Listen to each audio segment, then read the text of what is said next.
వరుస ఫ్లాప్లతో సతమతమవుతున్న మన రవితేజ తన ట్యాగ్లైన్ అయిన మాస్ మహారాజాని పక్కన పెట్టి భర్త మహాశయులకు విజ్ఞప్తి అనే మూవీతో మన ముందుకు వచ్చాడు. ఇక్కడ రవితేజ పక్కన నటించిన హన్సిక రంగనాథ్, డింపుల్ హయంతి అండ్ కామెడీ రోల్లో నటించిన సునీల్ అండ్ సత్య, వెన్నెల కిషోర్ తదితరులు.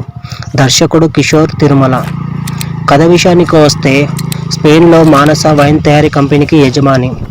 ఇక్కడ రామ సత్యనారాయణ అలియాస్ రవితేజ తన భార్య బాలమణి డింపుల్ హయంతితో కలిసి వైన్ తయారీ చేస్తున్నాడు హైదరాబాద్లో.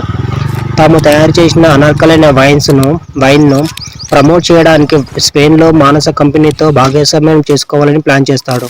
కానీ మానస కలిగే క్రమంలో కొన్ని ఇబ్బందులను చేసుకొని ఆమెకు రామ్ చేరువ అవుతాడు. రామ్ మంచితనాన్ని చూసి అతన్ని ఇష్టపడుతుంది.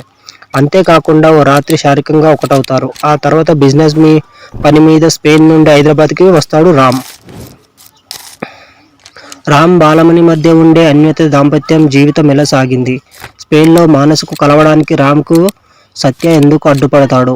భార్య తప్ప మరో మహిళను కన్నెత్తి చూడని రామ్ మానసకు ఎలా చేరువయ్యాడు? మానసతో రామ్ శారీరక సుఖాన్ని పంచుకోవడానికి దారితీసిన పరిస్థితులేంటి? ఏకప్రతితుడైన రామ్ పై బాలమణి ఎలాంటి అనుమానాలు కలిగాయి? రామ్కు చేరువ కావడానికి ప్రయత్నించే నేపథ్యంలో అతడు వివాహితుడు అని తెలిసిన తర్వాత మానస రియాక్షన్ ఏంటి?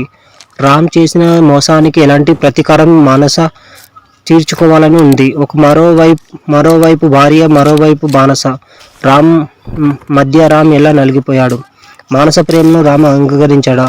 భర్త చేసిన పనికి బాలమణి ఎలాంటి రియాక్ట్ అయింది?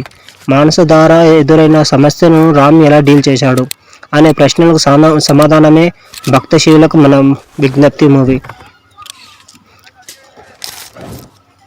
Please watch on theatre.